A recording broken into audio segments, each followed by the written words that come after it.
I think that just as we're living in a nuclear age, we have grown so tremendously in scientific knowledge. It doesn't seem too much to say that men can begin to awaken to the fact that they haven't grown enough spiritually and haven't recognized their spiritual capacities.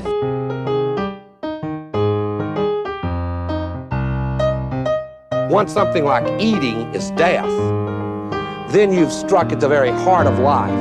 The enemy of the older radical theories may have been the ruling class, but today the stakes of whether we will reform ourselves into a new kind of human being, a new kind of society, whether we will find selves worth being, the stakes of it are simply life itself.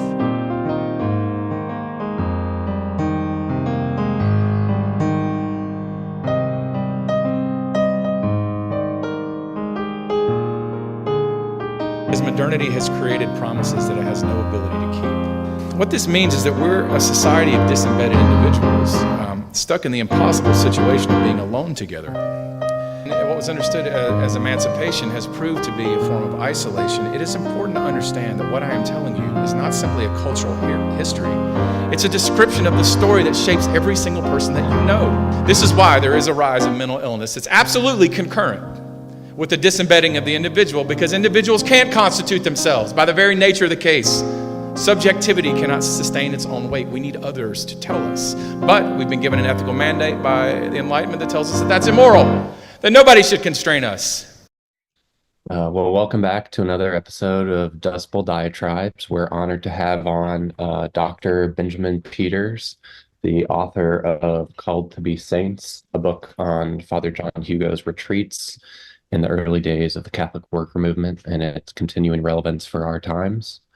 Before we get started, we like to add, we don't always do this, but we like to ask guests, we're named Dustbowl Diatribes because we're kind of apocalyptic. We care a lot about the climate. We're kind of prophesying judgment and catastrophe.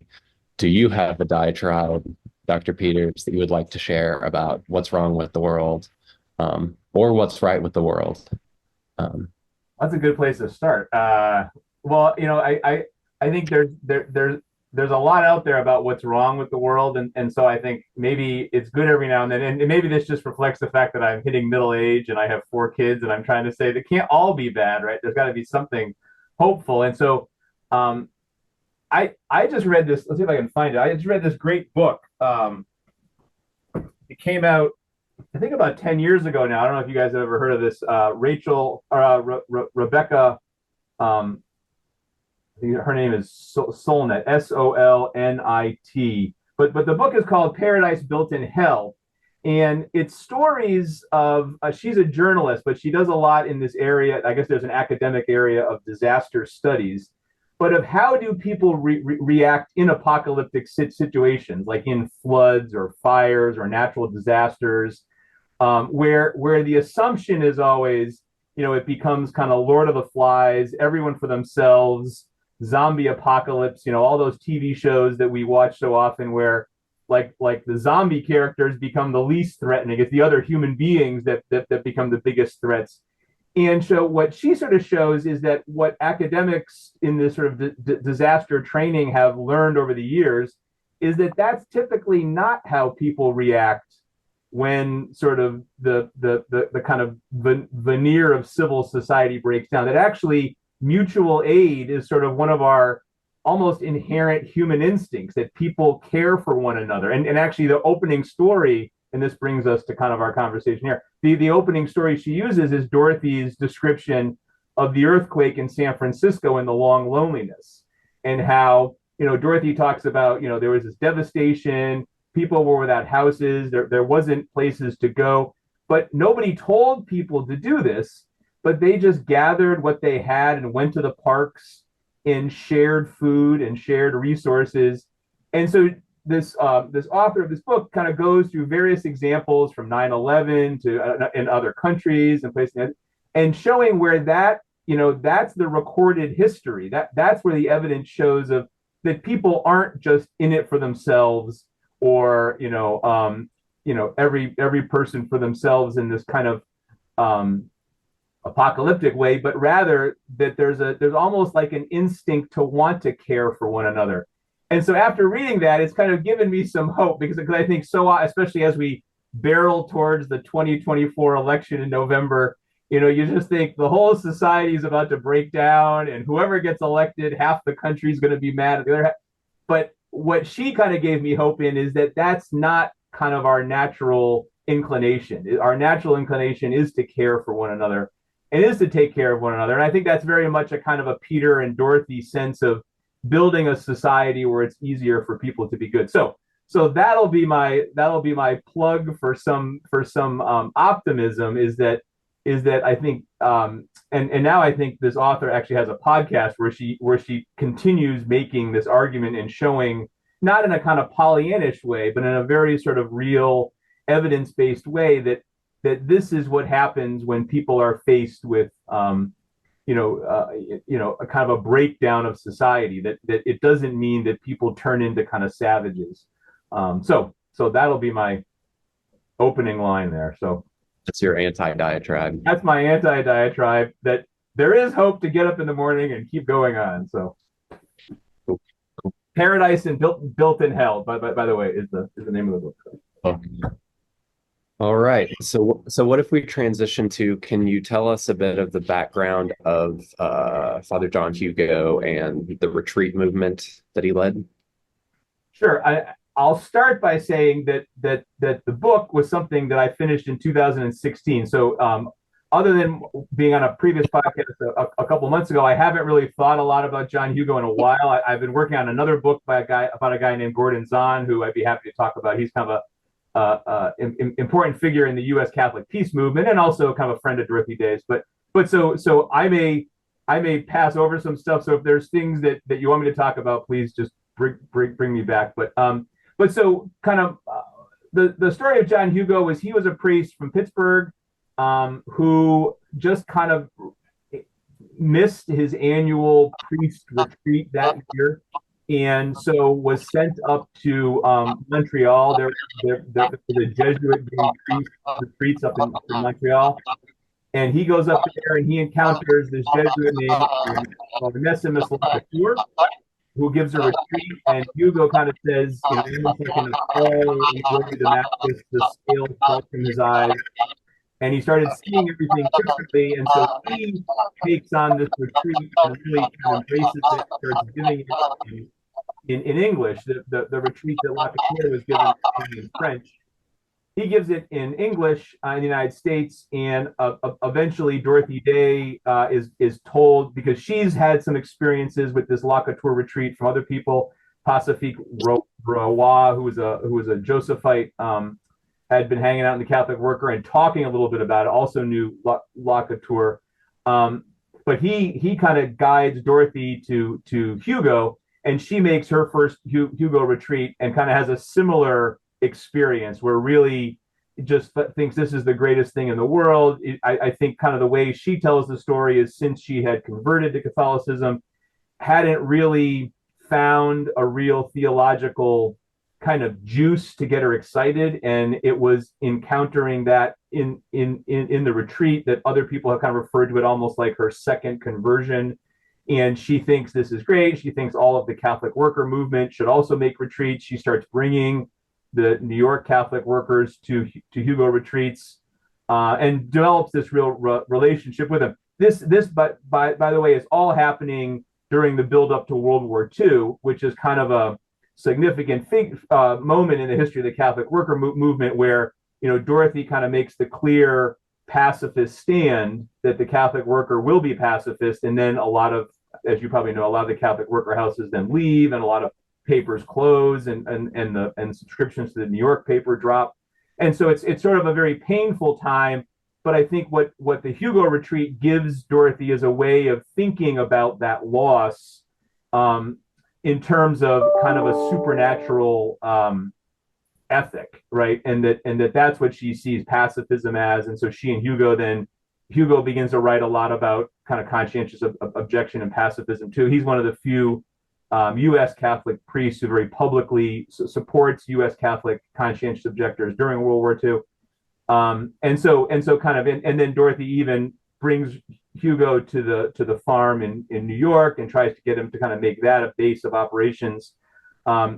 Sadly, not too long after this, Hugo's bishop kind of sends Hugo off to a rural parish, so he can't give the retreats anymore. But then other priests continue to give the retreats. And so I think that the theology of the retreat then is something that I argue in the book kind of stays with Dorothy.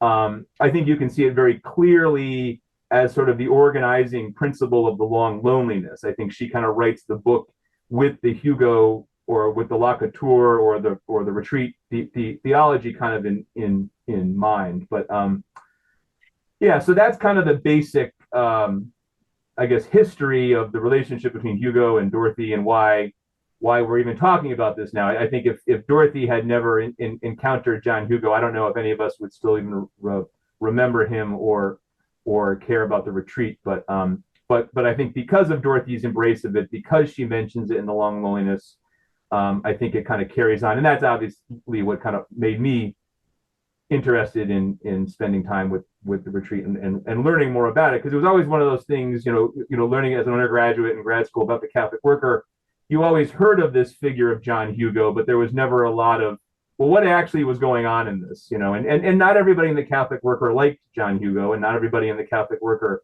liked the Hugo retreat. But Dorothy did, and I think I come back to that a few times, and that in my mind anyways makes it worth thinking about. And so I did. Can you describe his theology a little bit more? Like, how does he actually get to like pacifism, for instance, and what other kinds of things did he recommend that really inspired her? Yeah. Well, I think one thing is kind of put the retreat and put Dorothy becoming Catholic kind of in its historical and theological context of kind of early 20th century neo-scholasticism, which was very much a kind of two-tiered view of the world. So there was sort of nature and there was the supernatural, right? And these two things were almost like parallel columns. And institutions, political institutions, economic institutions, these would fall into the kind of natural category, where church stuff and the sacraments, these would fall into the supernatural category. And they could both exist kind of in parallel, but they were seen as having to be kept apart. Now, this also then plays into kind of a two-tiered notion of the Christian life, where you have lay people who are dealing with the natural world, so business and politics and things like that. And then you have the clergy and the nuns and the monks, and they're in the supernatural world, and they're worried about their relationship with God. And those two things also kind of, over the course of time, come to be seen as almost these separate parallels that really have nothing to do with each other. So I think knowing that, I think then what Hugo brings into this, and I think he gets this from Locatour, who himself gets this from the Ignatian exercises. And that's really kind of fundamental to understanding what the retreat was about, was it was a version of the Ignatian exercises, right?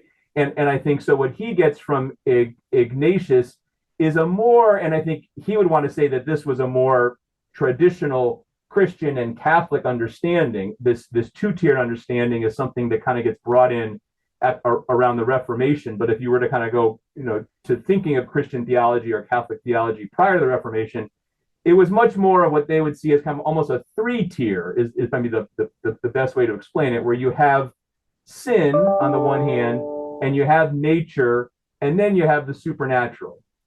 And why that's important is because then, the idea of living a Christian life becomes more than simply not being a sinful person, not being a bad person, right? And it also means, though, that nature isn't all there is, that nature isn't good enough, right? And so all Christians are called to this greater, this better, this more perfect.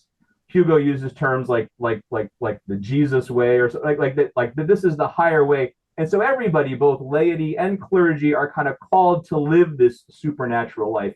And that was something kind of novel in early 20th century US, especially retreats. Like lay people just weren't getting that message. Now, this is something that Vatican II, with the universal call to holiness, is going to become much more affirmed kind of in mainstream Catholic theology. But when Hugo and these guys are saying these things in the 40s, that's not something that lay people typically heard, right? So one of the payoffs of this would be, just because something is not sinful, so say a just war, maybe a war could be justified on natural law grounds. That doesn't mean that it's something that will lead us to God, to lead us to this more perfect way of life that we're sort of called to in the Gospels, right? That what the gospel life is something that calls us beyond simply the good to the something that's better, right? And I think having that distinction between sin and nature and grace, or sin and nature and the supernatural, allows for seeing that, yes, okay, maybe there are economic and political institutions that we're not going to say are sinful per se, but they also aren't something that we can discern are avenues towards, or that they present even obstacles to my relationship with God, or my living in this more supernatural way, right? Living the counsels of perfection, living, like Jesus called us to live. Where in the more two-tiered sign, that was sort of seen as, well, that's just not something you need to worry about, right? That's not something that you need to do. And the idea that you would renounce or reject or give up something that wasn't sinful, I think, again, back in the two-tiered mindset, it would be, well, if nature isn't sinful, and only the Jansenists say it's sinful, or only kind of your very pessimistic Augustinians are going to say that nature is sinful. But if you're a more optimistic, Thomistic, nature is always already grace kind of thing, if nature isn't sinful, then the idea that you would have to reject or renounce some natural institution, some political or economic institution, wouldn't make any sense. But I think to have the kind of distinctions that Hugo's trying to make, that again he's getting from earlier sources with back in the Christian tradition, I think allows him to say that just because something is not sinful doesn't mean it's something that we should embrace, right? So whether it's war, whether it's certain occupations, whether it's voting, Dorothy Day famously doesn't vote, right? And people are saying, well, is that because voting is sinful? And I think it doesn't. And I think in Hugo's seeing of this and the theology he's offering here, you don't have to say that voting is sinful to say it's not something that we should participate in. Or you don't have to say that capitalism is per se sinful to say that Catholics should not be participating in it, right? And so I think that's the kind of novel thing that I saw in Hugo, and really think that kind of he gave then Dorothy a way of seeing what a lot of the Catholic worker kind of mission was about, and the life of the Catholic worker looked like. And I think oftentimes people saw her as sort of, well, you're just so down on things, and you don't enjoy the beauty of a good meal, or the beauty of nice clothes, or the beauty of these things, and you've rejected all that because you see them as sinful. And I think Hugo's kind of giving her the theology to say, no, it's not because they're sinful that we give these things up. Maybe some of the things are sinful, of course, like there's the famous example of smoking, that Dorothy supposedly quits smoking after she makes the Hugo retreat. I've had a couple of people, I remember when the book first came out, kind of give me a vigorous defense of smoking. And I thought, well, if you want to defend smoking as a pathway to God, go ahead. But I think it's hard in my mind. I mean, so, maybe having a nice meal every now and then, or maybe going to a concert every now and then, you could kind of, oh, well, this is something that we don't have to give up. But smoking was a tough one. But so seeing things as not necessarily just because I'm going to say that we should reject them or we should renounce them means that they're sinful. And I think you still hear that all the time. Well, if it's not sinful, why would you have to give that up? And I think that's where I think Hugo opens the door into a very deep vein in Catholic and Christian thinking of kind of the mystical tradition, where the idea, John of the Cross, or the idea of giving things up, not because they're sinful, but because they turn into obstacles. I think that's a big component of this theological project that Hugo unearths, that I think Dorothy embraces, and that I tried to at least articulate. So Totally. Yeah, Father Hugo used the image from St. John of the Cross of like the bird. A bird can't fly whether or not it's tied by a cord or a very tiny string. Right.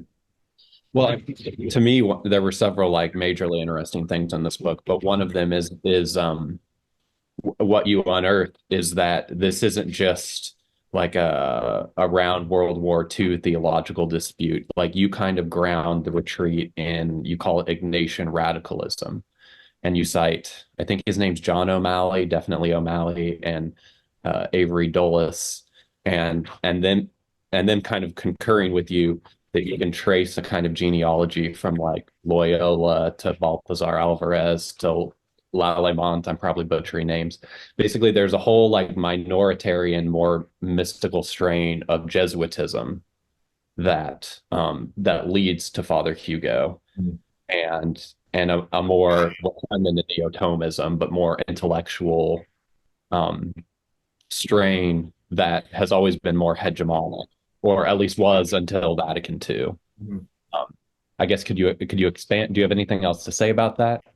Well, one, that recently, or not, I mean, I guess not that recent, but within his pontificate, Francis has talked about his attraction to this more mystical aspect of the Jesuit tradition, which I think is one that's oftentimes overlooked in these characters of Louis Lallemand, who actually when we just celebrated, I think back last month or in January, the feast of Saint Isaac Jogues and the North American martyrs. He was a student of Louis Lallemand, so just kind of put Lallemand kind of in perspective. And but so this sort of this more mystical side of the Jesuit tradition, that one of the things that I discovered that I didn't know a lot about was that there was some real concern about Ignatius in the 16th century, and that his writings were, getting a little too far into the mystical tradition, and the Spanish Inquisition is running around, and charges of being in the Illuminati, and anything that sort of sniffed of this more, I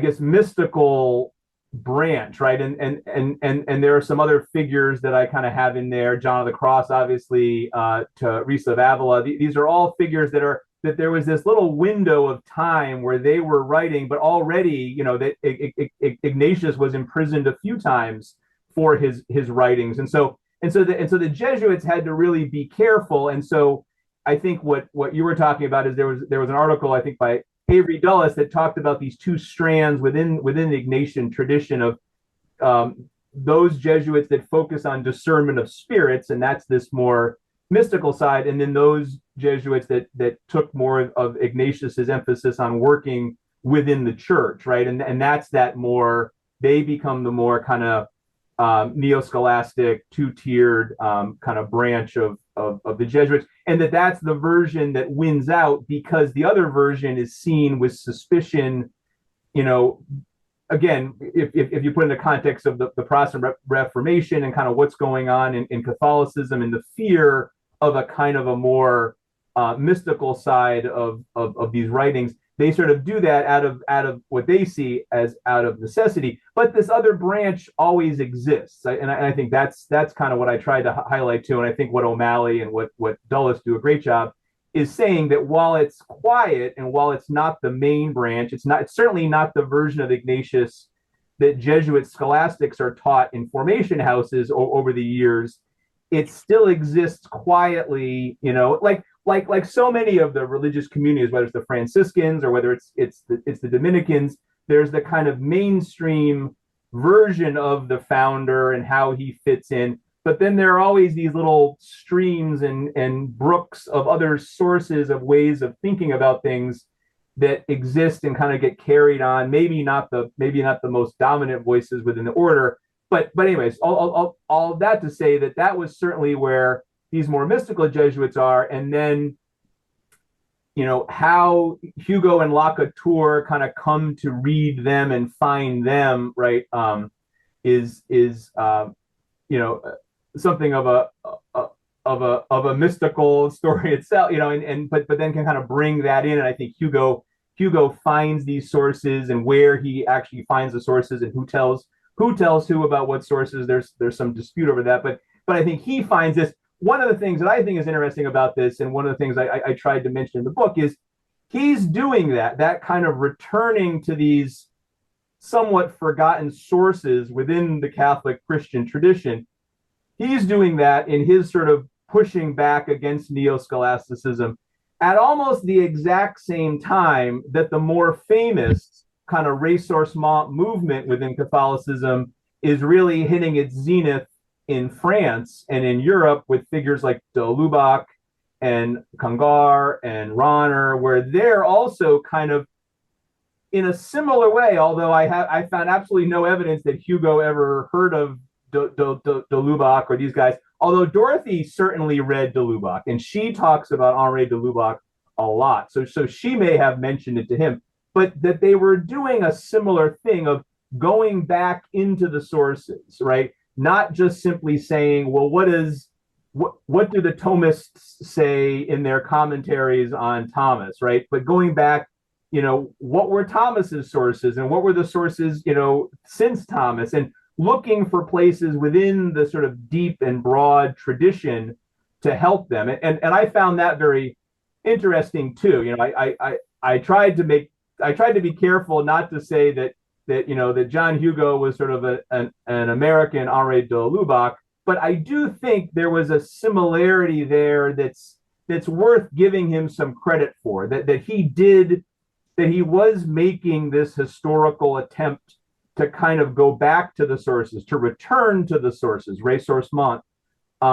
In particular, these kind of overlooked and oftentimes forgotten Jesuits.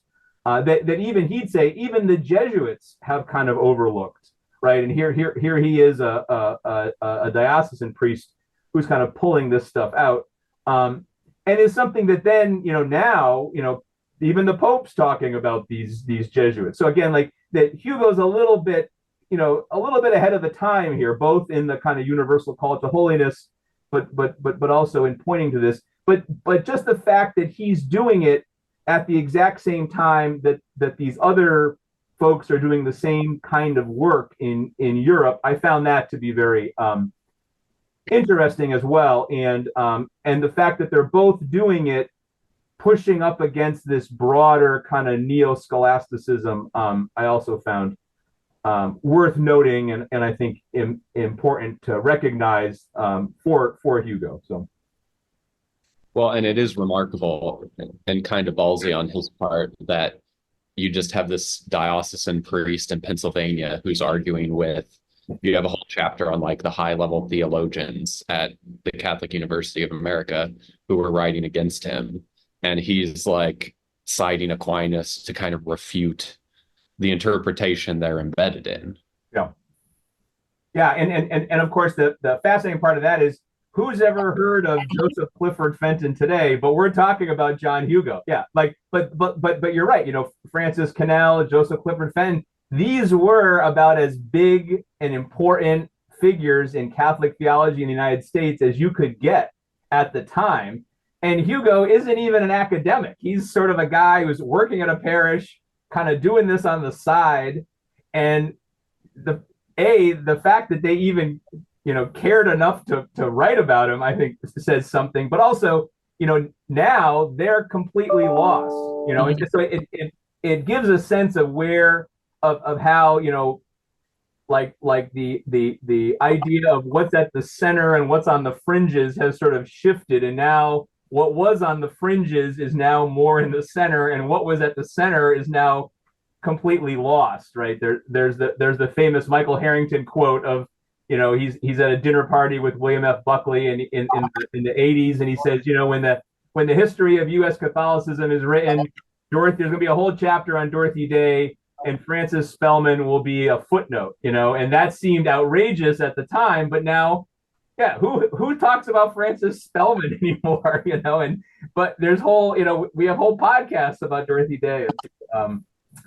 It seems to be proving right. So Yeah, his name comes up when we're talking about Dorothy Day. I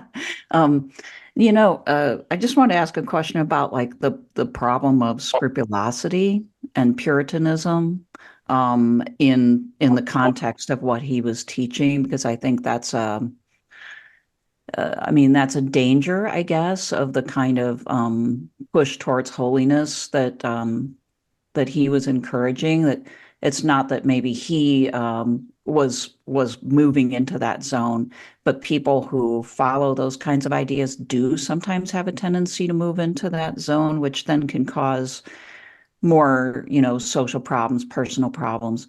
Did he was there a component to his teaching that cautioned against that or solved that problem a bit? yeah, I mean, because I think that's certainly the big criticism that he gets. That's definitely the big criticism within the Catholic worker that I found. That I think Tamar, Dorothy's daughter, I guess famously said, after Dorothy died, and someone said, "Well, Father Hugo is all set to do the funeral," and she said, "If he does the funeral, I'm not coming to my mom's funeral." So I mean, and I think her telling of it is that people would come back from now. To be fair, and I think, Laurie, you point this out, and I mentioned this earlier, Hugo giving retreats was a very small window before he kind of gets marginalized off by his bishop. Then there's a whole series of what are come to be known as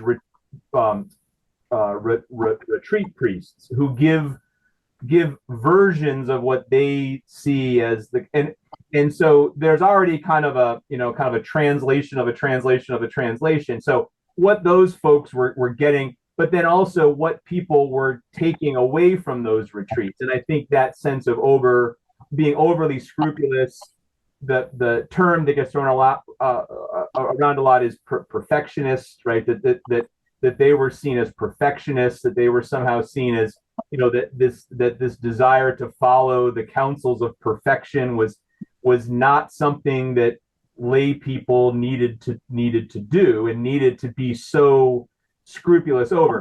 Hugo responds to this. I found a few places, where he would say, "Hey, if you go to a dinner and somebody hands you a steak, eat the steak. It's not that you should only eat, gruel and cold water. You can, if something is nice and somebody gives you something nice, you can enjoy it. It's just, and then he started to focus a lot on kind of that John of the Cross notion of it's when you become attached to eating the steak or when you become attached to, these obstacles or these natural goods, whether it's political institutions or steak or just war or whatever else, that's where the problem comes in.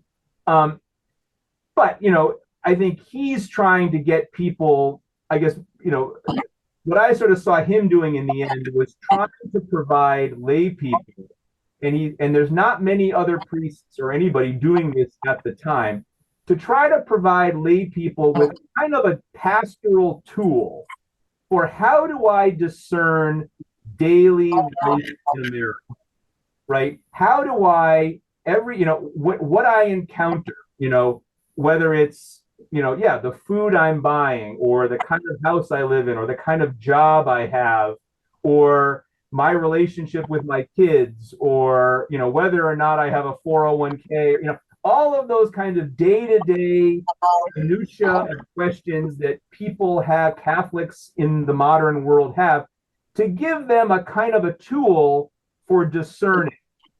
Is this something that will help me in my relationship with God? Or is it something that will become an impediment to my relationship with God, even if it's not sinful? And I think oftentimes where kind of Catholic moral theology, even today, lands is something sinful or is it not sinful? And I think if that's your kind of view of discerning American life, then yeah, a lot of things become okay. Well, what are you going to say? Having a $6 million house is sinful? Okay, maybe having 3 cars is it sinful to drive, a Cadillac Escalade? I don't know if I could make the case that it's sinful, although there probably are some good environmental arguments for why driving a Cadillac Escalade is sinful. But he kind of flips it to say that's not the question. The question would be, is driving a Cadillac Escalade going to bring me closer to God? What's this going to do? And making that the kind of basis for discerning American life, I think is sort of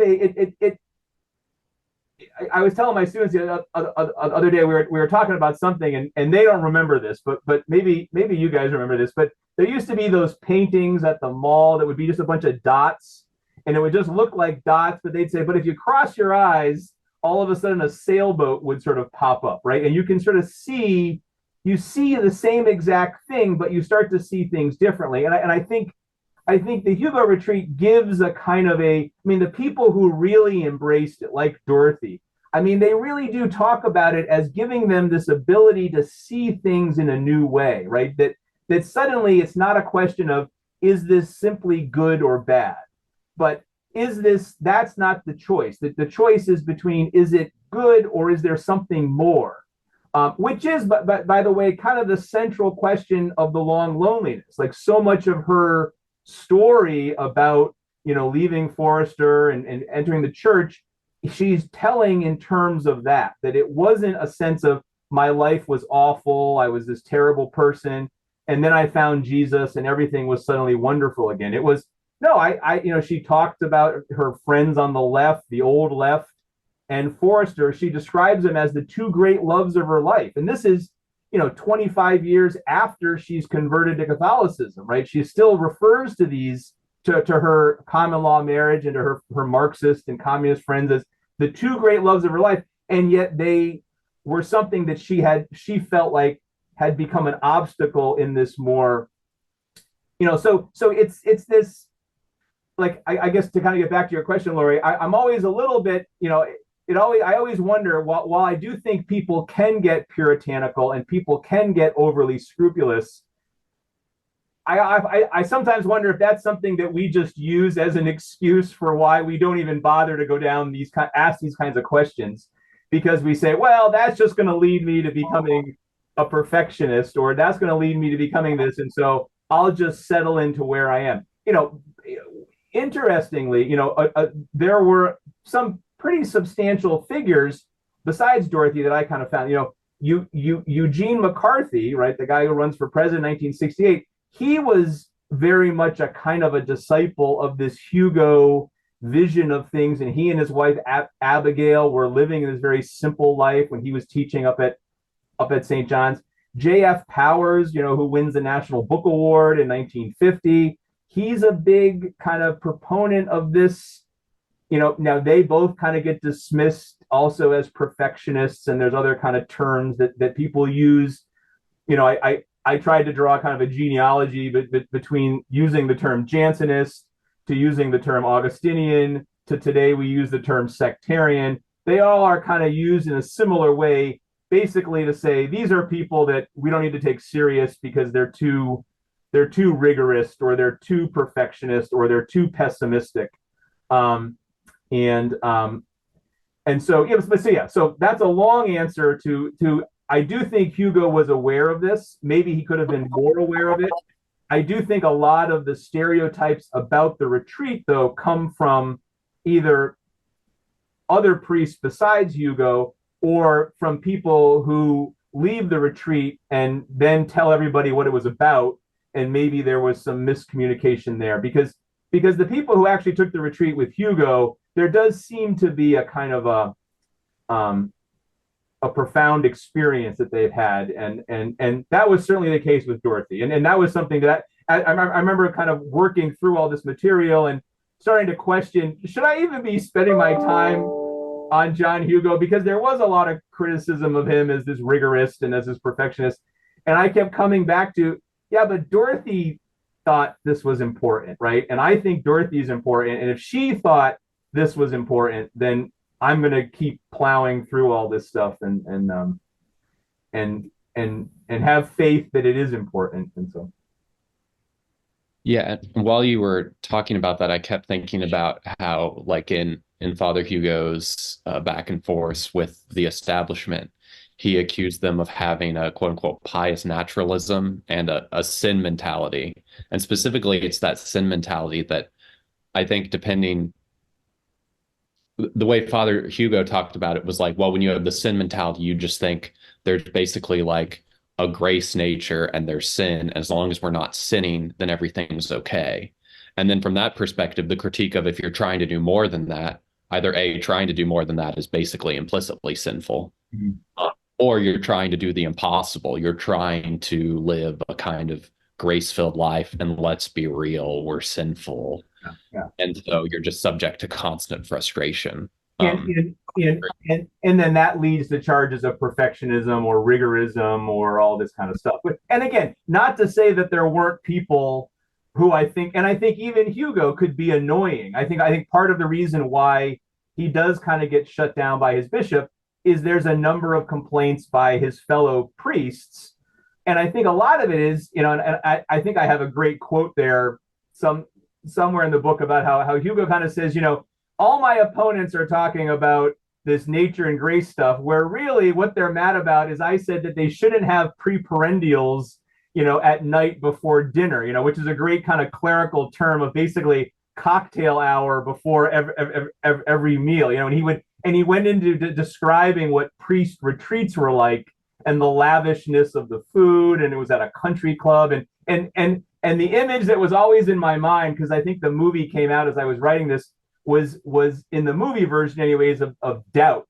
And there was this great scene where like Meryl Streep's character, who's the nun, is sitting in the convent with a bunch of other nuns, and they have like a pot of just gray fluid, and it's this very grim scene where they're just kind of sitting there slurping up this gruel. And then they flash over to next door at the rectory, and there's roast beef, and there's cigars, and there's wine, and the priests and the monsignors are having. And I thought, like, that's the crew that Hugo probably was really talking to. And that's also the crew that probably complained enough to the bishop to say, this guy, get him out of here, because he's making us look bad or whatever. But so I think clerical culture, I didn't get into that a lot, but I certainly can't believe that also wasn't part of a lot of this stuff, was kind of what clerical culture in mid 20th century looked like, and Hugo kind of trying to say, hey guys, this really isn't what we're called to be doing, sort of thing. Totally. And so the last chapter of your book, we transition from, there's the kind of Racehorse Mont project about the Ignatian radicalism and how Father Hugo was kind of in lockstep with Blondel and de Lubac. And then in your last one, you talk about how the old neo-Thomist framework is like largely discredited, or like it still exists among the like so-called rad trads. But now we have this new, you describe it as like public theology, kind of the paradigm we've received from John Courtney Murray. But you talk about how, at least if I'm reading you right, it's like the same problem in effect has reappeared, even with different theological justifications, and how before it was this two-tiered thing that like it's the clergy's job to be holy and sanctified. And now there's a more sacramental view of the world where now everything is graced. Everything is already a kind of symbol leading us to God. So therefore, we also don't need to renounce everything, because to renounce anything is to renounce what's already graced. Besides sin, yes. Sin would be the only thing you need to renounce. Yeah. Right. So I guess could you expand on that and its continuing relevance for today? Yeah. So I think as you sort of point out, especially after Vatican II, the kind of neo-scholasticism seems to be discredited more. But then it opens it up to this idea that no, that nature and grace don't have to be these separate things, but they can be integrated in some way, or they can be brought together in relationship in some way. And so what I was sort of looking at, and I kind of came at this in a bit of a back door, because I was reading, even before I got into Hugo, I was part of a Catholic worker community in South Bend, and would be reading criticisms of the Catholic worker movement from Catholic theologians who were calling themselves public theologians, right? and calling the Catholic worker a sectarian movement, or seeing it as having what they kept saying sectarian tendencies. And I started thinking, this is where I started thinking, that sounds a lot like the Jansenist claims, So then I kind of dug a little deeper, and I said, well, what's the argument that this public theology is sort of making? And kind of at the core of it is this idea that nature is always and already graced, right? And that this is sort of what Vatican, at least in their telling, this is what Vatican II exposes. This is what the ressourcement exposes. This idea that we don't have a separate nature separated over from the supernatural, and there's not this two-tiered thing. Rather, it's this idea that there's sin, obviously, but then there's this always all, and that the point of the church and the mission of theology is to make that always already graced aspect of nature and natural institutions and human institutions, make that more apparent to people, right? And I thought, well, that starts to sound a lot like the kind of pure separate nature argument that the neo-scholastics sort of made, that nature kind of operates on its own and it's not sinful and it doesn't necessarily need the supernatural. It can have its own sort of natural goods and all that kind of stuff. And also that the church then really doesn't need to get involved in that all that much. But also that there's nothing more, that there's a kind of a self-sufficiency there to nature. And so, I guess at some point I kind of argue it in the book that this already always graced notion of nature, in effect, starts to act a lot like and is used in a very similar way that the kind of pure nature, self-sufficient nature look. So as you pointed out, Spencer, so if I start criticizing human political and economic institutions, public institutions, I'm dismissed by these theologians for being sectarian, i.e., being too pessimistic about these natural human institutions, that what I should be doing is trying to recognize their always already graced nature, right? And I should be embracing that. And yes, always being critical of any sinful components that those institutions have, but that fundamentally these are institutions that God has already infused grace into. And so what that does is two things. It prevents me from really leveling any kind of criticism, whether it's of war, whether it's of imperialism, whether it's on kind of free market capitalism.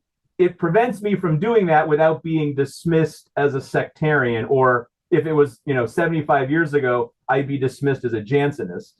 But then also it makes it very difficult for me to try to figure out, well, what's the holy path here? What's the better option here? Is it just simply to muddle along in this sort of always already graced world of capitalism and democracy and whatever? Or is there some greater calling that as a Catholic, as a Christian, the kind of gospel life that I'm being called to?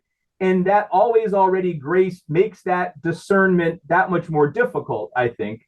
And so I was sort of looking at that as a way that this is in some ways, these folks are making a very similar argument that the Joseph Clifford Fentons and Francis Cannells were making against Hugo. They're making now against contemporary Catholic workers and the contemporary Catholic worker movement, or anybody really who's going to critique American institutions on more than a kind of superficial partisan way. So a public theologian who happens to be a Democrat, yes, they'll critique institutions for what they perceive as their wrong partisan politics, just as one who's a Republican. And Michael Baxter does a great job with kind of making this argument that the kind of John Courtney Murray argument is embraced on both kind of the left and the right of American Catholicism. But so any critique, though, that they're going to label will basically be on that kind of partisan level. But any deeper criticism, any deeper criticism of these institutions of war making, the military industrial complex, capitalism, all that is dismissed as, well, now you're starting to go down this other sectarian, because you're not realizing that these are natural, human institutions that are always already graced. So anyways, it was one of these things that I kind of stumbled upon kind of in a roundabout way, but then all of a sudden, as I'm reading, having read all the neo-scholastic stuff, and then I'm reading these public theologians, what they're arguing sounds a lot alike, or at least how they see nature as functioning looks a lot like what their predecessors, who they say that they've overcome, because they're going to say, no, we don't make the two-tiered split anymore. We're sort of bringing all of this together. I think where Hugo, and I want to say where he aligns up with someone like de Lubac or like Maurice Blondel, is sort of saying that nature, this nature grace, they're distinct, right? It isn't this collapsed always already. There is a distinction between nature and grace, or nature and the supernatural, but that they're not separate. They don't have to be kept in that neo-scholastic two-tiered kind of two parallel columns. And I think, and there's various ways, various analogies that people try to use to explain this that are better and worse, but I think that's a kind of a fundamental argument that I found very helpful, then taking this into contemporary arguments where it's not the neo-scholasticism that seems to be the prevailing argument, but more this public theology and this sort of always already graced, grace builds on nature. That was one of those terms that I found, and I still find today, gets sort of thrown at any criticism of sort of modern day political or economic institutions. It's, well, grace builds on nature, and there's this sort of presumption that means we shouldn't do anything about the nature. We should just put a second floor on top of it. And I think one of the things I discovered is, I couldn't find the term grace builds on nature anywhere in Thomas's writings or anywhere in the, what you do find is grace perfects nature, right? Grace doesn't destroy nature, but perfects it, right? That there's a kind of an idea that that nature is not sufficient on its own, that it needs something more. But you still read grace builds on nature, and that's still one of those ones I always highlighted. I have a whole collection of people who use that term, and they just say something like, it's in the tradition, but no one ever says where in the tradition they're getting it. But it does a lot of work. It does a lot of work for these contemporary folks. And so, anyway. So so I get it straight, what was the eventual goal for Father Hugo? Was it, in other words, what were the fruits of this supposed to be? Was it primarily internal transformation and truly just getting closer to God?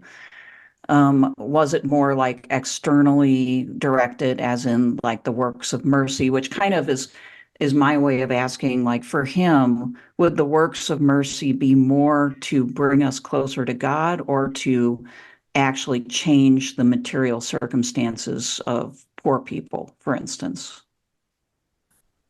Well, yeah, I don't think he would make that distinction. And I think he would say that growing in your relationship with God does have very real political and economic implications. It doesn't have to be this, either I'm going to go pray and work on my relationship with God, or I'm going to go and serve the poor and help to make the world a better place. And I think this was something that he would have already found, I think, in the Catholic worker movement, where there was a very clear notion that, life of prayer and the life of the works of mercy and the life of getting arrested in front of the Pentagon weren't seen as, well, that's what I do, but I don't do that. They were all seen as kind of sharing in a kind of a common effort.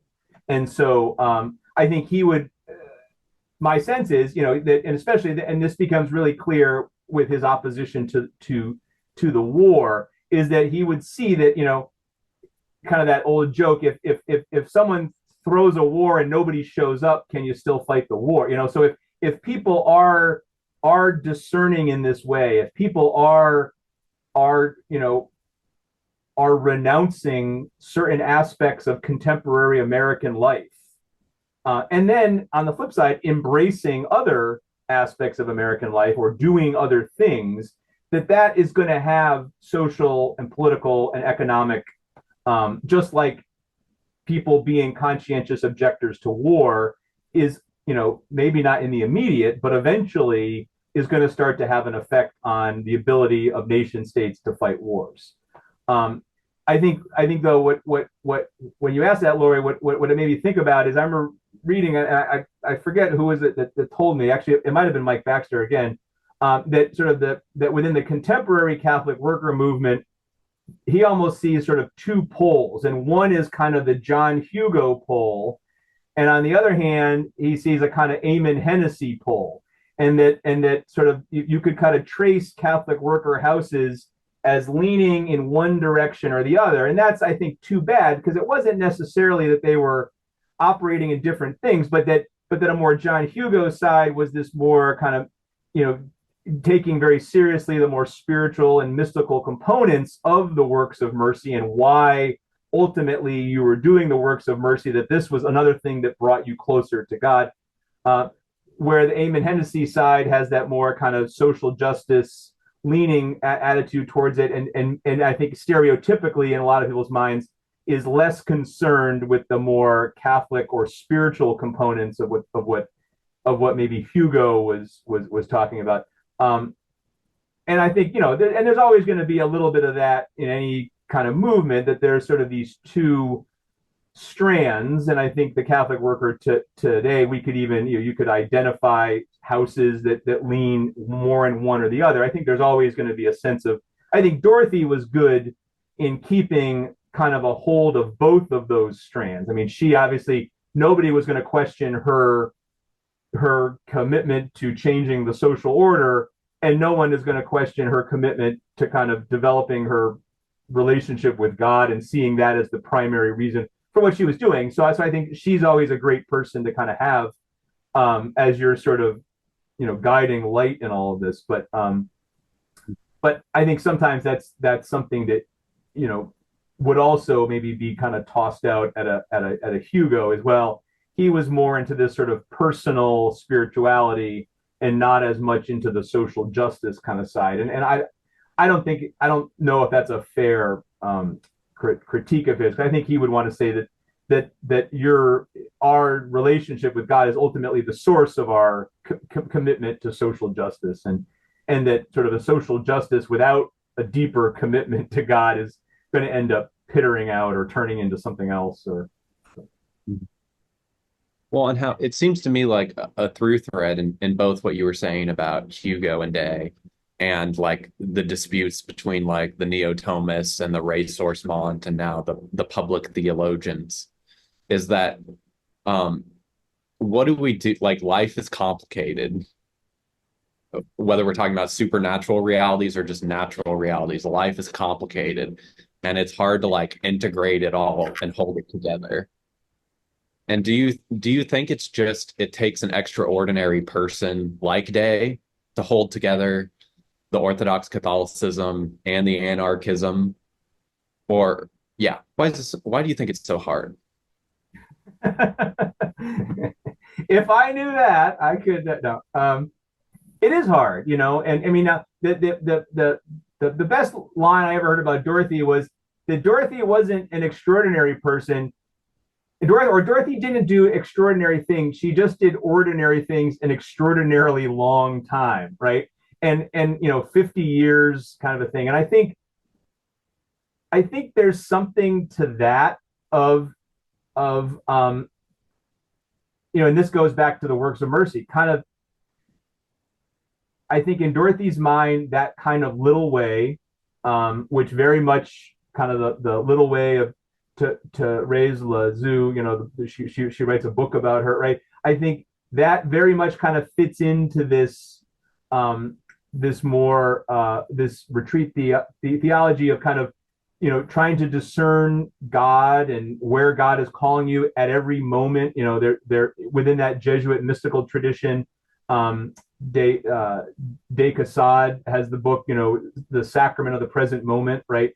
trying to see every moment as a possibility of a sacramental encounter with God. Not that in a kind of always already grace, every moment is a sacramental encounter with God, but at least that it offers that opportunity. And I think for someone like Day, I think where you kind of can see this in her spirituality is more and more drawn to those daily discerning, trying to find God working in my life as I'm doing the various things I'm doing, and certainly being called to what we would say was extraordinary actions, but that I think in her mind was a kind of an ongoing discerning of, whether it's making the soup or whether it's getting arrested or whether it's, speaking before Congress. And I don't think, I think she would want to say that that's not an extraordinary life, that's a kind of one of the tools that the Catholic and Christian spiritual mystical tradition offers, is that this is not over, I always tell my students, the works of mercy are not overly complicated. They're not necessarily easy to do, but no one's telling you to, cure cancer. These are very straightforward and simple activities. They sometimes are hard to do at the present time, when you're in a hurry and someone's asking you for something to eat, or you're trying to get the kids home and there's a guy at the corner looking for a place to live. But they're very straightforward in that. And I wonder if part of all of this is trying to kind of discern, what do I do in these moments? Maybe not over the next 50 years, but what do I do right now with this person right here? And I think maybe what's extraordinary about Dorothy is she kind of does that, but just does it for a very long time. And I think, in various parts of her writing, she'll say, the more acts of faith you have only increase your faith, kind of thing. So the more you're doing this, the more you get used to this discernment, and the more the discernment becomes part of a habit of your day-to-day life. That's not an easy answer for why it's hard. It's still hard. But I think it at least offers, I think the works of mercy offer a very straightforward tool. And I guess my argument would be that the Hugo retreat, or at least these ideas of the Hugo retreat, offer a tool, a theological tool for helping in that discernment. Or if they don't offer the tool that works for you, they at least point to the deep resources within our tradition that do have helped over the centuries and various places, helped people trying to discern these questions.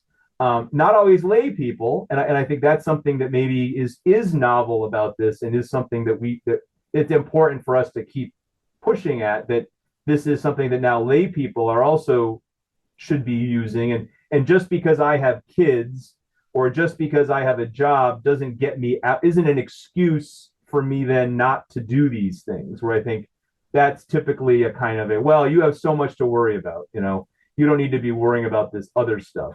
But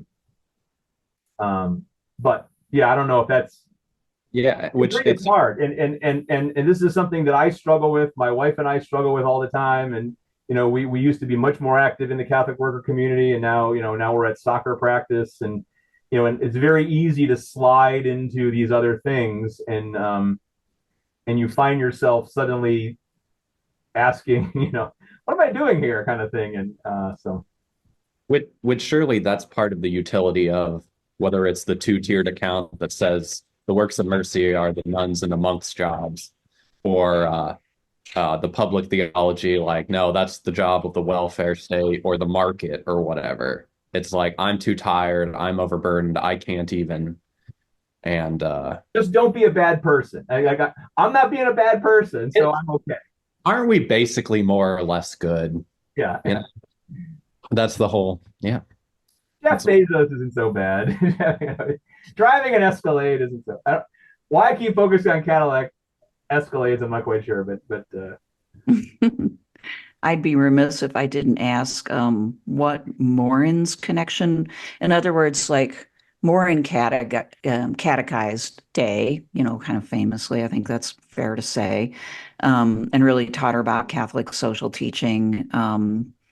And then, she goes to these retreats. How close was what Father Hugo was teaching to what Peter Maurin had already taught her in a way? Or was there like a significant difference that added on to her knowledge? Yeah, that's a good question. I didn't spend a ton of time with that, but that's something that would definitely be worth thinking about. I'm pretty sure, when does Peter Maurin die? He dies in kind of the late 40s? I want to say it's 39. Is it that? Okay, all right. So I know at one point, because Dorothy, one of the things I remember is Dorothy she was one of the few citizens of the United States who goes to this Onesimus Lacatour's funeral up in Canada. And she writes a column after he dies, and I think he dies in the late 40s, early 50s. But she compares Lacatour with Peter Maurin, because she says, Lacatour is this French Canadian, grew up kind of in a peasant Catholic family of one of, 300 kids or whatever, and says that's a lot like Peter Maurin, who grew up in a peasant French family, one of 300 kids. And so she kind of, in that a little obituary, she makes a kind of a parallel between these two figures that she calls two of the most, now I think most of her notions of Lacatour are coming through Hugo, but she calls Lacatour and Maurin kind of the two biggest influences on her life at that point. So I think she sees them as not working at odds. I think I don't know. I was kind of trying to remember if Hugo ever wrote about Maurin or if Maurin ever wrote about Hugo. I don't necessarily know. I do know. I think what Peter does, Laurie, I think you mentioned this, kind of opens up these sources within the tradition to Dorothy. And I guess what I've been kind of saying here is that Lacatour and Hugo do a similar thing for Dorothy. I think, I guess the only other spot that I think that there's some conjunction is when Dorothy in The Long Loneliness is writing about the end of Peter's life and how he has dementia and he doesn't have a lot, right? He's the guy with one pair of pants and one pair of shoes, but she's saying that the one thing that he did always prize was his intellect, his ability to talk, and now that was being taken away from him. And she uses, there were terms in the retreat of sowing, casting our seeds off, giving things away that were our attachments. And that was a voluntary practice. But then in a more severe light, there was this idea of being pruned, and that sometimes we're involuntarily pruned of our attachments.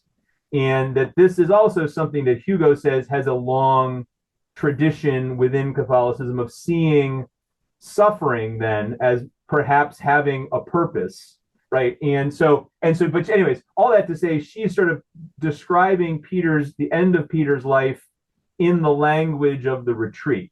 So I think for somebody like her, again, and I keep coming back to her as my what did Dorothy think about all of this? If I don't have an idea. And she certainly seemed to see those two, like the retreat and what she gets from Peter, as working together, and if not building on each other, at least sort of working in a similar theological vein. I guess that's all I got there. I should have had more for the Maurin Academy to talk about Peter Maurin, but How dare you not know everything about him? Have it on the front of your mind. Speaking of, people were better and not trying to be in a better place, or whatever that one line he always has. Better off, right? Yeah. Maybe we should just have guests start reciting easy essays by memory. And I misspoke too. Speaking of how dare I, he died in 49, not 39. Yeah, I thought it was a little bit later. Although I don't think he made a retreat because he was already kind of slipping, but so Hugo really kind of shows up around 41. And I think at that point, my sense was Peter was already kind of becoming a more periphery figure on the Catholic worker just because of his own decline. Well, yeah, unless you have anything else to talk about on that front, or unless Laurie has any other burning questions, what if we switch over to talking about Gordon Zond and presumptions of justice? Yeah. So you're writing a book on Gordon Zond. Who was he, and how's that writing going? It's good. It's good. I kind of finished the manuscript and it's under review now. But yeah, no. So Zahn is another one of these characters. I think one of the things that I've kind of found myself kind of joking that my sort of academic career, or whatever you want to call my kind of writing, is focusing on these sort of I was calling them B-list figures. You're right. So as I was saying before, no one ever would have heard of John Hugo if it wasn't for his relationship to Dorothy Day. Well, no one probably would have thought much about Gordon Zahn if it wasn't for his relationship to this more significant figure, I think, at least within history, and that's Franz Jägerstätter. So Zahn is an American sociologist. He had been one of the 135 or so Catholic COs in World War II who are up at Camp Simon in New Hampshire, this sort of camp that's run as sort of an offshoot of the Catholic worker movement. He gets to know Dorothy Day there, gets to know Robert Ludlow, Paul Hanley Furphy, a lot of kind of figures that become big figures within the Catholic worker movement. Goes and gets his PhD after the war. Friends with Eugene McCarthy. Becomes the godfather of one of Eugene McCarthy's children. But anyways, goes to Catholic U, studies with Paul Hanley Furphy. Again, I'm one of these kind of really central figures, priest from Boston, up in the who's teaching at Catholic U. Gets his PhD in sociology, and his big sort of thing was he goes over to Germany after the war to try to figure out on a research project what were German Catholics doing during the war. And this is right in 1950. So the dust has just settled. And one of the things he discovers is that there wasn't a lot of resistance, and certainly not as much resistance as I think a lot of the German Catholic Church was trying to say there was at the time. But one of the things that Zahn finds is the story of this Austrian peasant named Franz Jägerstätter, who does, when he is drafted after the Anschluss into the German army, refuses to go and gets his head cut off as a reward.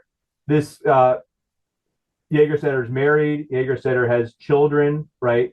Everybody he talked to, every priest he talked to, every bishop he talked to said, Franz, I know these guys are bad news.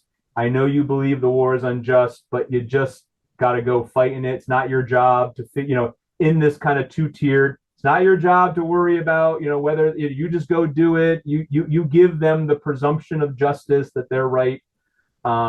And he says, no, he says, these guys are evil and I'm not going to do it. And so, anyways, so that story kind of disappears.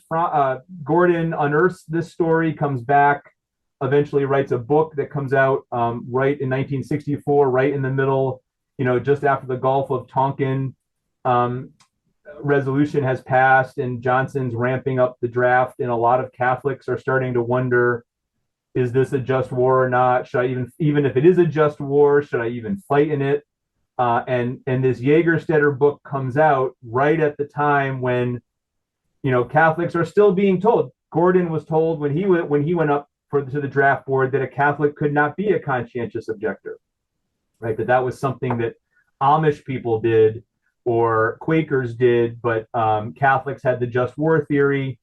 And that meant basically that if a government said you should fight in a war, you should go fight in a war. And here's this book by this German or the Austrian, but who refuses to, and so it poses directly the question, well, was Franz Jägerstätter wrong? Should Franz Jägerstätter just have trusted the German military and gone along with what they said? And nobody's going to say that. No one's going to say Franz is wrong. So suddenly, and I've tried to highlight this, suddenly there's this place that that American Catholics, especially young men who are being drafted, can hold on to and say, I know all the priests are saying I can't be a CO, but they can't say that Franz was wrong. And if Franz wasn't wrong, then maybe I'm not wrong either. And a Catholic can be a conscientious. So this and it's funny. I remember finding a first edition of Gordon's book on Jägerstätter, which is called In Solitary Witness: The Life and Death of Franz Jägerstätter. But in the book, it came from a used bookstore. It was from Texas, filled with newspaper clippings from the 60s and the 70s of stories of local kids who were applying to be COs. And it just spoke to this book kind of was a place of refuge, probably for a lot of parents and a lot of people who didn't know, like, is my kid sinning because he's not doing his duty, because he's applying to be a CO, or he's resisting the draft. And Gordon's book on Jägerstätter kind of gives them a place to hold on to, that in almost like a ressourcement kind of way, that somewhere in the tradition there was this idea of resistance to the modern state, and that no bishop, no pope is going to say that Franz Jägerstätter was wrong. Now, no one's going to say that everyone else was wrong. No one goes that far either, but they're certainly not going to say that Franz was wrong. And so so this kind of propels Gordon. He kind of is very much a prominent kind of activist academic. At one point by the 80s, he's kind of called before the bishops when they're writing the peace pastoral. People refer to him as kind of the dean of the Catholic peace movement, especially in the United States. Jägerstätter, is beatified, interestingly, by Benedict XVI. Joseph Ratzinger beatifies Jägerstätter about 2 months before Gordon dies in 2007. So it's just a fascinating story.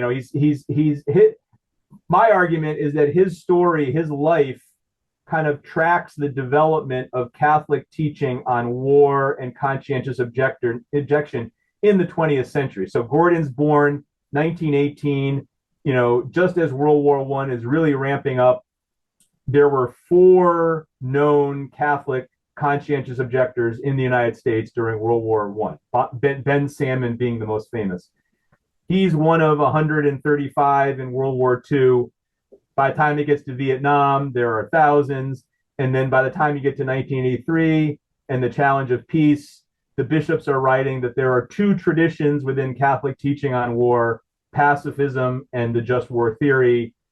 And now you have meetings in the Vatican where people are making the argument that the church should stop teaching the just war theory, and that this is a theological and intellectual argument that's lost any. I don't necessarily agree with that. I don't think Gordon would agree with that. But just to show you how far that swing has come, in a very profound change, but all kind of taking place within this one person. He's kind of like the Forrest Gump of the story. So his biography also gives a kind of template to really what a profound change in Catholic thinking has taken place over the last 100 years or so, on war and on conscientious objection and on pacifism and nonviolence. Something that would have been seen, to get back to my what's at the center and what's on the fringe, something that during World War II would have certainly been argued, the arguments for nonviolence and pacifism would have been these fringe arguments. And Zahn is oftentimes the only pacifist in a volume of writing on war. He's the only one making the argument for pacifism or nonviolence, where now, that's completely shifted. And now, in many ways, the just war argument is more on the fringe side, at least within kind of Catholic theology, and the pacifism nonviolence has taken on a much more of a central place. So, anyways, that's the book in a nutshell. But yeah, so I always think like Hugo's this B-list actor because he's only famous because he knows Dorothy, and Zahn's this guy who's mainly famous for his connection to Franz Jägerstätter. And I'm here because I'm writing about people who were friends with others. So I guess I'm a C-list academic. Then that kind of that pushes me down even farther. But a very fascinating character, and there was no book length treatment of his life, and so I thought that was a real gap in the Catholic Peace movement. When I was with the Catholic Worker, I worked for the Catholic Peace Fellowship. We were counseling soldiers during the build up to the war in Iraq, right? And I knew Gordon's work through that work, and so thought that he really deserved to be remembered. And so hopefully this book will get published soon, and then it can do that. Yeah, is it going to be published this year? It's still in the university press world of it's under it. Gotcha. I have to get back to the readers on some responses, and so hopefully within a year or so. So I will have you guys sent a copy, and if you like it, we can come back more and talk about Gordon. Yeah, anything else you got?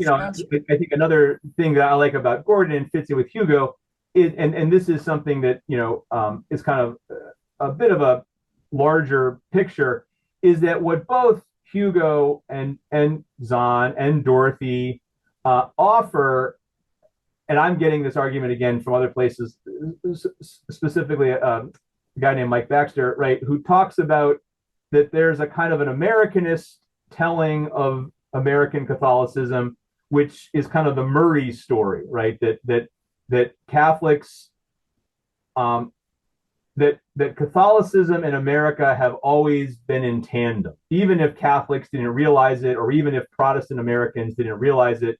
Catholics in America, America is more Catholic than even the founders realized, right? And kind of making this argument that then turns into the kind of public theology we were talking about.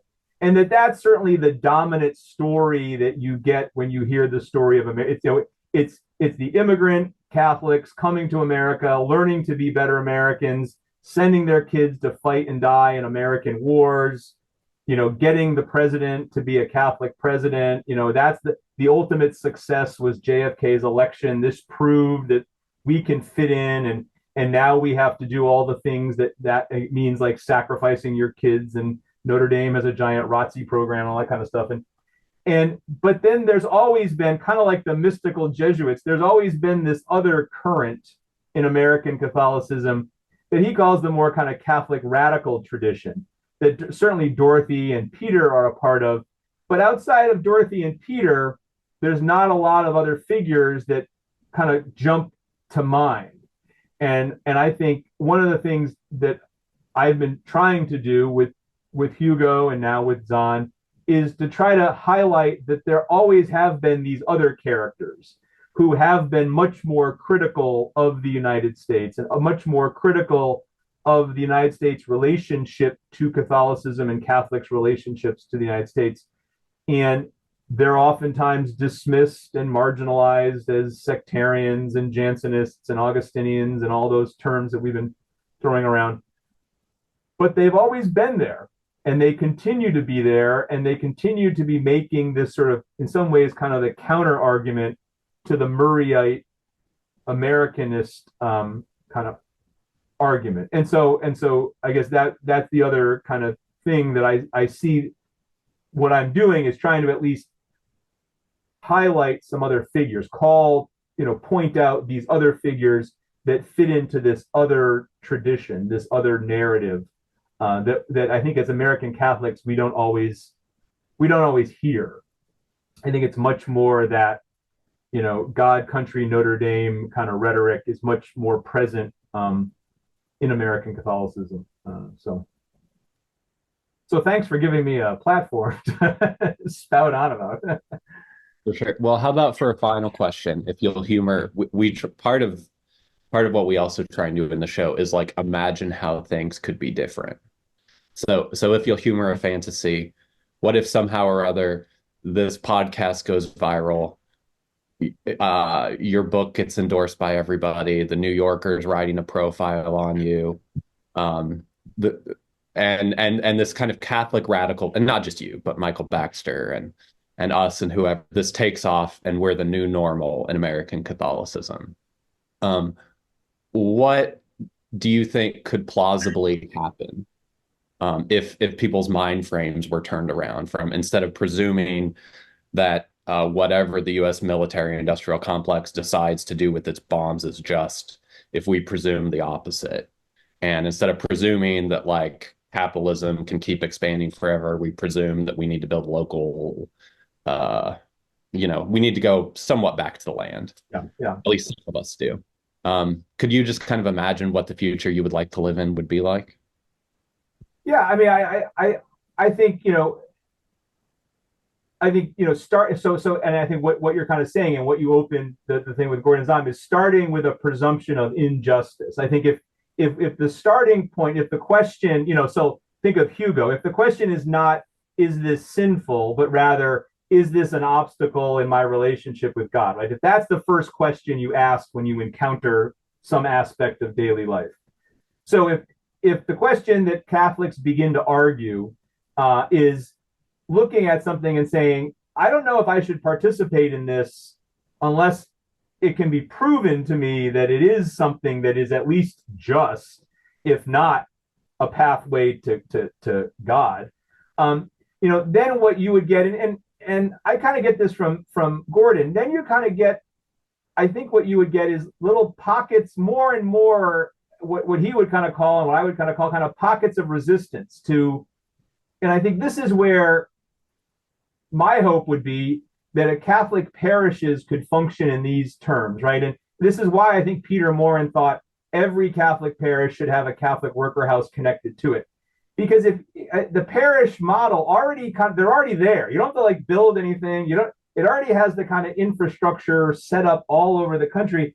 But to give people a place to come to help them do this kind of discerning, right? And I'll give you like a brief example. So my wife and I have 4 kids, and the best we can do with the cell phone is to say, we're not going to get you a phone until you go to high school. And when our kids were like in 3rd grade, all the other parents were like, that's great, we'll do the same thing. But then every year it's like a gradual melting away until like it's just supposedly, although I don't think it's always that case, just our kid in 8th grade who doesn't have a phone, and everybody else has a phone, Dad. Everybody else gets to do all these things. I'm being left out. I have no friends. And I think to myself, A, that can't be true, but B, I have no way to prove it, because I'm not going to interview all these other people and say, remember you promised there. But I keep thinking, but that's something that a parish could do. A parish could help people support one another, if nothing else, in these thinking about ways of whether it's resisting sort of the capitalist, consumerist, God, ever-consuming God of just more and more stuff. And if you resist that at all, people look at you funny. Your kids tell you you're being a weirdo, But then also on this broader plane, I taught every now and then I'll teach classes for the deacons. And I remember a few years ago having this guy who was studying to be a deacon, but he worked for Pratt & Whitney here in Connecticut, building jet engines on the military side. So Pratt has their civilian side and their military side. And this was just when all the news about Saudi Arabia's involvement in Yemen and kind of these atrocities. And it also came out that the Saudis had planes with jet engines in them made in Connecticut at the Pratt & Whitney plant. And this guy was saying, I don't think I should work for Pratt & Whitney anymore. I don't think this is something I can seriously. Maybe you could argue it's just, he would even say at that point, I think he was to the point where it was kind of almost participating in sin. But other than me and my class, he had nowhere to go to talk about that. Because if he went somewhere, they would just say, don't worry about that. You got kids, you're not dropping the bombs. All you're doing is building this one little component of an engine that's got millions of components. Don't, almost like the Jägerstätter, don't worry about that. And I think like there are a lot of Catholics and a lot of people in general, but certainly Catholics, who are asking these questions and they just don't know where to go. And I think if the question asking could be a more mainline thing in our kind of fantasy world here, then I think we could see kind of Catholic formation and Catholic institutions as being places that could help people resist this in whatever way they, again, whether it's in a more, when do I get my kid a phone, to should I be living in the suburbs, should we be welcoming undocumented folks to live in our basement right now, like, so what should we be doing? And when it seems like it's just you doing it, it's much harder than when there seems like there are other people who are doing this. And I think that was the beauty of kind of the Catholic worker, is that there's other people, like Dorothy's line about the solution to the long loneliness is community. Having other people around you certainly helps. Now, it's not always possible. Franz Jägerstätter didn't have anybody else, although he always looked to the saints and things like that of other folks to pull out. But so I think that would be, I think, one of the benefits to kind of starting to make those kinds of questions the first questions that are asked, the kind of main questions that are asked. I think that would then open up then opportunities for people. I think, because I think people really are asking these questions, maybe not about should I quit my job at Pratt Whitney, but certainly, about the phone thing and seeing their kids growing up in sort of Instagram induced TikTok comas and feeling completely helpless and not knowing, almost like they're sacrificing their children to something and they don't know what to do. So they just watch, and I think the same thing you could say if, when wars happen, you just stand, even if you have concerns, you don't feel like you can do much and you stand back and watch while your kid goes marching off. And so I guess that's my little way there to make another plug for to raise, right, that if we could build communities like that, and I do have faith that Catholic parishes could still provide at least the initial step. Then maybe you do have a Catholic worker house connected to it, or you do have some other kind of the next step. If somebody, it's hard to get people into the Catholic worker house from, but that's a gradual thing that you could start to get people as they go down this path. And as kind of like getting back to Dorothy, as you're doing these little things over and over again, suddenly the step doesn't seem as big then to move to a farm or to move to a house of hospitality. That leap isn't as large anymore. It's a much more manageable thing. So when that happens, stay tuned, because you'll have more volunteers than you know what to do with at your Catholic worker house. They'll be busting at the seams. Right. But in the meantime, it's just a lot of doing the small, simple, the sacrament of the daily moment. Yeah. We're reading your book. There was a bit of like through the looking glass is like, Dorothy caught hell for being against World War II, but I feel like in a minor way, I get a similar look when I'm just like, hey guys, could we compost? Yeah. You're like, no. No, we just can't. It's too much. And then when you try and make the argument, well, it wouldn't be too much if like we all did it. They're just like, well, no. Would they just? It seems to me that these radical centers, like what Hugo was trying to do, they're very hard to hold, and it's way easier to be like, I'm a neo-Thomist, I'm a public theologian. Either all the wars are just or whatever. Go get killed being a Jägerstätter. Yeah. Don't suck me into your utopian dreams. And composting, it's such a little thing. You're not saying let's all become vegan and grow our own food. It's like, let's just do that. And it's these little steps that, I remember we talked about this at times in my class, but I remember, asking once our lawnmower died at my house. We don't have a huge lawn. We live in the suburbs, but our lawnmower died, and looking at prices for a lawnmower and then thinking, wait, both of my neighbors have lawnmowers. Why do all of us need lawnmowers? Like, couldn't we share the lawnmower? So I would ask the students that, and they would think, oh, I would never want to do that because the guy's not going to take care of it. Or then when you want, I think I only use the lawnmower like 45 minutes a week for like a couple months a year. Like, do I need it sitting in my, couldn't the three of us? So you start to think of ways of kind of pooling, doing things together as a community that then, oh, no, you can never do that. Nobody would want to share a lawnmower, so just these little things. I think we had this kind of knee jerk, and not to keep bringing things back, but this gets me back to that book about the disaster. Like, I think we have this assumption as Americans that everybody's a jerk and that nobody wants to do these things. And I think what she's opening up, at least this idea, is that no, maybe this idea of people wanting, I always think that notion of building a society where it's easier for people to be good. The presumption there is that people want to be good. People want to do the right thing. They just don't know how. Where I think oftentimes our kind of American assumption is, no, people are jerks. And you have to make them just not be jerky. Like, that's why we need the police and we need the military. But I think what this whole other branch and what I think Dorothy had long argued and all the mutual aid kind of folks have long argued is that, no, that's not true. People do want, they just don't know maybe what to do or how to do it, or they don't want to be the only one doing it because then people are going to roll their eyes at them or their kids are going to complain that, why are we doing this, Dad? Like, why do we have to do this? Well, thank you for coming on and being part of our Maurin podcast community. Yeah, well, thank you for having me. This was fun. This was a great conversation.